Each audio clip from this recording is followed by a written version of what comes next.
Last time in part 1, we talked about Spensa and her journey towards building an identity. We explored how her identity was the main conflict inside Spensa herself, and how finding a duty was the driving force behind her change. Ultimately, developing Spensa from an angry girl with delusions of a bloodthirsty warrior into a girl who strives for peace and mutual aid. In conclusion, our first approach to the Skyward series told us that it is a coming-of-age story that teaches us about who we are and how we build ourselves as we grow.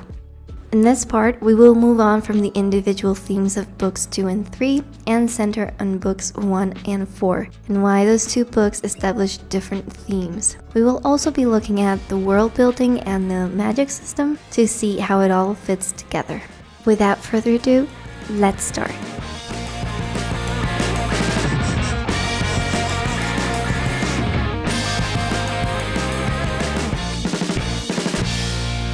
Hello, I'm Samita, and I know that if you're here, you must have seen my previous videos on Skyward.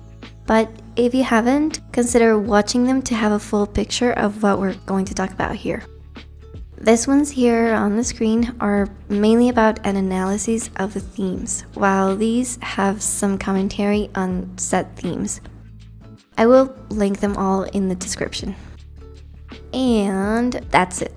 I won't go into what these videos were about because I've already made enough noise about them in part 1. As a disclaimer though, remember this video is only an opinion on what I think the themes are. This is not the one and only truth. Your perspective is equally as valuable as anyone else's because we're bound to have different interpretations of the same thing, and that doesn't make any of them less true. This is my perspective, as I've said before, and maybe a perspective that doesn't need that much time dedicated into it, but I feel like I want to expand on it because I'm a fangirl, so I hope this is not redundant and that you're able to take something from it. And given that I'm going to go deep into the story, expect spoilers.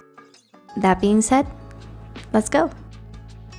Contrary to what you may believe, this analysis starts with my other 2 videos on Starsight and Cytonic, not in part 1. In those 2 videos, we went through why the themes in books 2 and 3 revolve around identity. I took the liberty to make a distinction between the book's themes and what made them different from each other, as 2 books with the same thing would have been overkill. Though they both tackle the same idea, both diverged into 2 different routes. A collective approach and an individual one. Who we are as a species and who we are as individuals. As soon as we had those 2 things established, we turned to look at book 1, where Spensa's identity is first revealed to us. She is who she is because of her surroundings. They push her to be who she is, and in turn, she reinforces that identity as best she can by doing what she knows is her truth. Then, after books 2, 3, and 4, she finds that she can no longer be the person she was at the beginning of her journey because everything around her changed, including her innermost beliefs. Coming back to detritus in book 4, she finds herself estranged from what used to feel comfortable for her. Spensa had changed and had become a different person who did not belong in the place she once called home. She had found her purpose and her true self, which did not match with the memory of her past. What she failed to do though was to notice the change in those around her, along with those institutions that supported her. Everyone had changed from who they once were, including Jorgen, Cobb, and even Ironsides herself, who hardly has an appearance in book 4. That on one hand. On the other, we examined Brade. As the main antagonist of this series, she is the reflection of Spensa and what she could have turned out to be if left as the outcast shown in book 1. Both of them thought of themselves as weapons to an end. Brade was meant to conquer the universe, while Spensa had to endure being the hero, or heroine, and the responsibility associated with it. But Spensa turned away from that. She knew she was not a weapon. She knew who she was. She had done the learning throughout her travels and the experiences / people she met. So far, we've solved the issue of what the series is generally about. We've covered the changes made within Spensa and her friends, and we've contrasted that with the villain's motivations and backstory. Now, to go into uncharted territory and to finally start with the topic at hand, I will offer a question to start the discussion. What was the difference between Spensa and Brade? Why did Spensa move away from being the conqueror Brade was supposed to be? If the Skyward series is about the growth we go through time and time again, what pivots change into someone like Spensa as opposed to someone like Brade? What made them so different from each other? At last, it is finally time to go into Defiant themes. Yay!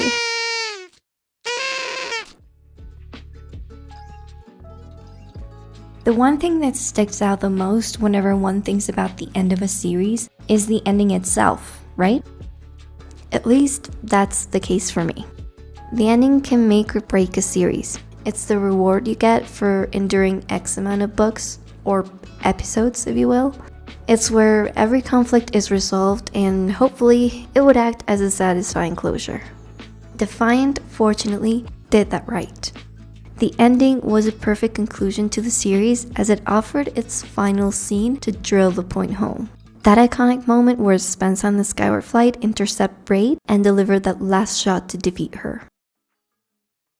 That's the thing, Spensa said back. It's not just the two of us, Brade. I'm not alone. I will never be alone. I'm part of something bigger. And when you pick a fight with one of us, you pick it with all of us. Ooh, the chills. This ending, however, is also good for us for another reason entirely. That's where the theme is most in our faces. I am not alone. I will never be alone. That is what the theme centers around. It centers on being a part of something bigger, something that encompasses friends, family, allies, etc. It's about building a community strong enough to support one another in times of need, knowing there is someone out there who has our backs, someone we can count on when there are no options left. And if you don't believe me, I can list a few more instances. I want you to remember that you're part of something grand, Grangren said. Back when we lived on the Defiant, even the children were assigned ranks, not out of some jingoistic militarism, but to make them feel they were part of something greater. We were all the crew of the ship, no matter how old. Or that time when Gran goes full-on monologue mode. We will not abandon you, my friends. I, the last of the Defiant's crew, swear it. If you fall, we shall join you, so that together we may curse the fire and ash that sear our flesh from our bones. Dead, but not broken. If we instead choose to run, as my ancestors did, then we will only do so if we can bring you with us. For though we are not one people, as we unite together, we become sisters in arms. You do not fight alone. Or this moment where the slugs band together to support each other. This is how you survive, I thought to them. You do it together, supporting each other. They agreed softly as they offered me the same support. I was awed by the scope of it, the idea of all these little creatures in cages, barely fed, beaten if they misbehaved, spending their days reaching out. Instead of looking inward, they created a network of support. In this unforgettable moment where Hesho made everyone tear up. Spensa, he said, do you know the one thing an emperor always has trouble finding? A good rat sandwich? Friends, he said, and smiled.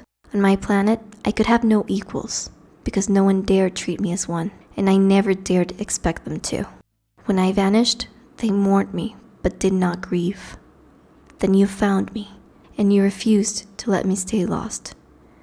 Rest assured, you offer me a great deal, something I have not known since I was a kid. Need more convincing? Well, I hope not, because I would have to resort to nitpicking just to get you every single mention of the phrase, "You are not alone," that it's mentioned in the book. And trust me, you don't want me dragging on and on about this. Suffice to say, the whole thing is plagued with these types of moments. Yeah, you might be looking at me with a raised eyebrow by now because this seems very obvious. I mean, it was practically spit on our faces throughout, so why all the mystery of what Defiant was about? Yes, we already knew it was about Spensa not being alone or her realization of it. The interesting part though is how the narrative begins to connect. If Spensa had gone through life-changing experiences ever since she left detritus, she would have done so by being removed from those she loved and being thrust into a different set of situations in which she hardly knew anyone. She was forced to start from scratch, build friendships, and grow from those experiences. In essence, she had to go through that change alone, or what she thought was being alone. Not one of the aliens in Starsight knew who she was until the big reveal. So none of them experienced Spensa's change, not even her friends in Cytonic, because then again, she had never met them before. And those she did had amnesia. The one constant would have been Mbot, but even he took turns to disappear from Spensa's side, willingly or unwillingly. This forged the illusion of Spensa being alone, when in truth, she wasn't. And that is the big takeaway. You can change, go through tough situations that challenge the very notion of that which you thought could be called you. But the one thing that gives us the support to overcome those struggles is the fact that we're not alone, even when it seems we are. Whoa, revolutionary. I know, I mean, do we get this messaging every time in stories for children? Nah, but even so, is it something that we experience in our day-to-day life because we're so over it? Nah, no way. In a time where we're lonelier than the next, I'd say this is something we need more of in the stories we consume. And yes, more in young adult novels or even adult ones too, because we need to remember what true community feels like. Now, can this series change the way we relate to each other? Maybe not. But it can help us remember that there is someone out there who cares for us. And if there isn't, we can certainly forge those connections. All hope is not lost, my friend. To go back to that which ignited this line of thought though, Brade is a personification of the theme's antithesis. Antithesis. Antithesis. Antithesis. She is alone, not by choice, but she is. The fact she had no one on her side made her bitter, made her think the only purpose she could serve would be to prove the aliens right about her. It was about fulfilling that last plea from her father. She was meant to be the angry, aggressive human she was envisioned to be since birth. This leads me to my next line of thought. We know Brade was who she was because of her loneliness, because of the abuse inflicted upon her. But apart from being a cold-blooded colonizer, who was she? That is a great question. She was, in the end, a girl consumed by her anger and her sense of revenge. But she was also a master manipulator. She knew how to use emotions as a mask. She knew how to get what she intended through them, as stated by Spensa. Scud, she was a good actor. There was real emotion behind those words, and I was impressed despite myself. Even knowing what she was doing, it almost worked. Brade did not feel her emotions, she wore them as a tool. She needed Spensa's secrets. Better act if you're helping Spensa by teaching her how to fight against the space worms. Mask that hidden interest through the need to duel and prove yourself. All this to say, emotions are tools in the Skyward series. If you remember correctly, there was a quote by Mbot that told us exactly this. Emotions are like a secondary processing unit that measures different kinds of input to offer a contrasting opinion and other options for proceeding. But why mention emotions being tools here? Why does this even matter? If we go back to the first book, we can remember the mention of emotions as something a pilot should be in control of, right? Then later on, Spensa starts to get overwhelmed by emotions, feeling alone, feeling like a huge burden was shoved on her shoulders, feeling fear of her competence. how she was supposed to remove herself from them to perform as the pilot she was meant to be, but she was still unable to withstand it all. FM and Jorgen also fit this mold. They both were consumed by fear. Fear to be killed one day, or to kill those important through making a wrong choice, for example. And if you look closely, Mbot and Chet's storylines also tackle emotions and the processing of them. They are both machines, or AI, that became sentient, or whatever term is correct in this case. Neither of them knows how to handle their emotions. They can be easily overcome by them as a result. If previously we were looking into the importance of friendship and community and how that could be divided into two opposing sides, here we have the same phenomenon happening. On one side, we have Spensa and her friends who, despite the intense fear they feel, can navigate through emotions well enough to cope. In this case, fear is a contrasting emotion to help them protect themselves, but also to push forward towards their duty or to a just cause. On the other side, though, we have its opposite. How fear, or negative emotions in general, can be too much to handle at a given point, enough to make it hard to distinguish what is wrong from right. That is Brade's case, as we've examined before, but it's also the case for another antagonistic force, the Delvers. They are the personification of that fear.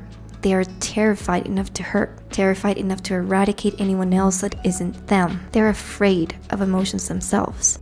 That's why, when they began, it was only one Delver, a stable one. But that stability weakened when grief hit them. To run away from those emotions, they hid from them, isolated themselves. The copies they made, though a community they built for themselves, was not exactly one, as all of them were one mind. It was the exercise of removing parts of themselves. Right, I thought. And while they're in the nowhere, if that pain were to surface, it would never fade, because time doesn't pass. There's another reason he sent back. We're not AIs or robots any longer, not more than an amoeba, but we started there. And we don't forget except on purpose. Emotional pain doesn't dull for us over time, because we don't have the process of natural mortal forgetfulness. They literally need to excise parts of themselves to make it fade, like a wolf gnawing its foot off to escape a trap. The moment that stability started to be challenged, they turned on it, hostile. So there are two options. Either you know your emotions are there for guidance, or you are overwhelmed by them enough to lose sight of everything and everyone. In this case, emotions are a way to listen to oneself. They are not part of an identity, but they can tell us the way we need to go in order to have a purpose, which then drives us to act and further accentuates who we've become and choose to become. They can, at some point, be more than we can handle, but it doesn't mean we have to do it alone. Great, isn't it? The series is about the growth we can experience and how conflicting it can be to our emotions and our identity, but the important part is that we're not alone in doing so.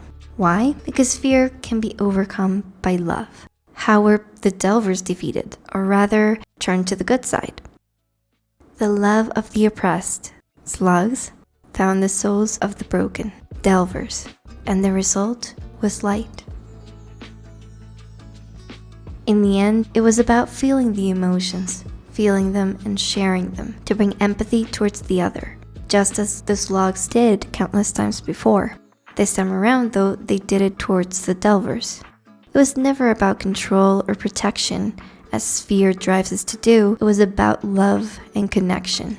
But what comes to mind when thinking about control and protection? The superiority. Winzig was in need of control, a control masked by the idea of protection. Just as the Delvers wanted to do with themselves, the superiority protected the universe from humankind and the aggressiveness they represented. But the aggressiveness that was interpreted wrongly by the rest of the aliens was merely the expression of emotions that, to an emotionally controlled Varvax, could have seemed like a threat. To be fair though, it had been a threat 3 times before, but who's counting? Same in regards to the DDF. They valued emotional control in pilot, control they used to manipulate people into following those in charge. It was never about feeling the anger and the injustice of the war, and maybe finding another way. It was about sacrificing themselves to be heroes. So in the end, the antagonistic forces are always on the side of the extreme individuality, as they either have driven everyone away or they have coerced people into doing their bidding. They are also repressed beings or institutions that condemn emotions or fear them altogether. Curiously, they have also identified themselves as being on the top, hence the name superiority. Not to mention the mantra of the Delver saying other beings were bugs to be squashed. The heroes of the series, however, are quite the contrary. They are stronger in numbers. They represent bonds built by love. They are empathy personified, aka Cytonics. Yeah, the enemy had Cytonics too, but think about it as an analogy. Cytonics can communicate without actual sounds, through thoughts, images, and feelings. They can also sense other Cytonics and non-Cytonics by feeling them. Not in a dirty way, you swine. And they can attack through mind blades, which are blades you cannot see or hear, but feel. They can also pull up barriers of protection and they can teleport themselves. Okay, maybe that last one doesn't really go along with the empathy idea, but you get the gist. Cytonic abilities function mostly as abilities to connect or feel, either oneself or the others. Again, wrong wording, sheesh. Empathy means just that, to feel for the other. Or if you think about it broadly, it could also be what love is. Super cheesy, I know, but that's my jam. Heroes symbolize that empathy, as do Cytonic abilities, while the villains are the dark side of it. And that's it. Though we added more layers to it, the story's still about the same thing. Growing up and yada yada yada. Surely I must have finished, right? Well, no. What of courage? And why is Defiant called Defiant? Is that important?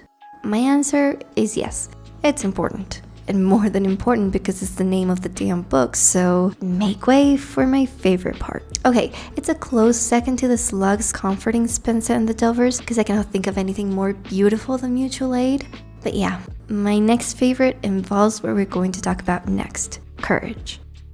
After all the journey Spensa went through to change who she was as a sign of the growth she was experiencing through books 2 to 4, we have to go back to the beginning. Back to the Defiant being under Ironside's command, where Spensa was still fighting to become a pilot, and back when the main issue at hand was courage.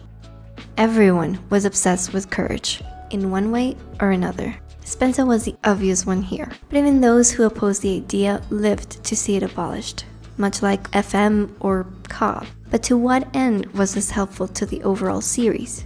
To put it simply, we've missed the last piece of the puzzle so far. It lies, however, in a grand speech, obviously. We are the people who disobeyed. We are the humans who would not go to war the last time the tyrants who led our various peoples banded together and tried to conquer the galaxy. Those are the warriors under whom you, Urdale, suffered long ago. Well, those humans, they demanded that every battle-worthy ship join the Armada and support them in their foolish war. But we turned away. Some of us of Chinese descent, others Colombian, others American, others Scandinavian, and many scattered peoples between. We had previously traded together, traveled together, but on that day, we truly became one. A wise soldier chooses her battlefield, and we did not want this one. We rejected the call to arms, and so the first people we defied were our own leaders. That is the soul of the Defiant. It is not just that we fight, my friends. It is that we choose when to fight. We will not be forced, not by tide nor tyrant, to raise arms in a battle we do not support. She opened her eyes, milky white, and looked around the room in strength. But once we do fight, once you have convinced us the cause is just, we do not back down. This is what it means to be defiant, to defy those who believe in unjust causes. The defiant are people who know when to pick their fight, and when they choose, they do not give up. In other words, the defiant are the very definition of courage. Spensa had to continuously defy those around her. She had to defy the DDF and its propaganda, she had to defy the superiority and their perception of humans, and she had to defy the very idea of war. to become someone different, someone who fights for a just cause. Ultimately, she had to gain the courage to defy her elders, plunge herself into enemy territory, and decide to fight a losing war, just to save those she held near, to free her people, to find a better way for the Defiant to continue living, to be that person who embraces a better way of living, just as Cap said to Jorgen. But Jorgen, this shouldn't be about age. We put you in charge, me included, because we can trust you. This battle, this war, this victory, it leads us to a brand new world. You think any of us old fools know what to do with a new world? We've struggled for generations against an unmoving wall of destruction. We've thrown ourselves at doom time and time again. It made us hard of will, yes, but hard of mind too. That's why I stepped down. My health was an excuse, and a good one. But I knew, and still know, that I wanted someone who can embrace a better life to lead us, not someone who wore himself out squeezing every bit of hope and joy from recruits so he could throw them into the fire. So yeah, all this is about having the courage to defy those we consider our leaders or our superiors, if a cause is not just. It's about embracing change and building on that which came before with that of a new perspective. Jorgen, Becca said, softening her voice. There are no protocols anymore. Those were all built for a different era, when we were rats in caves trying to escape predators. There are important ideals in them, but we've moved into an entirely new world full of light. You need to decide the rules now.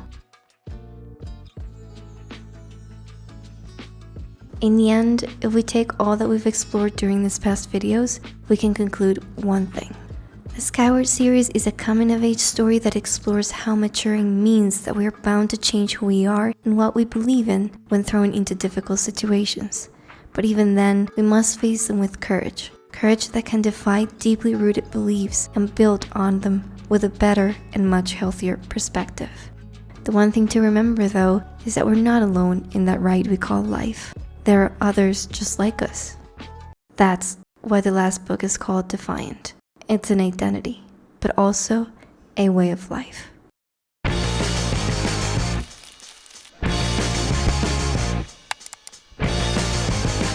As always, if you liked it, subscribe, give it a like and everything. You know what to do. And thank you so much for watching. As always, see you when I see you. Bye bye.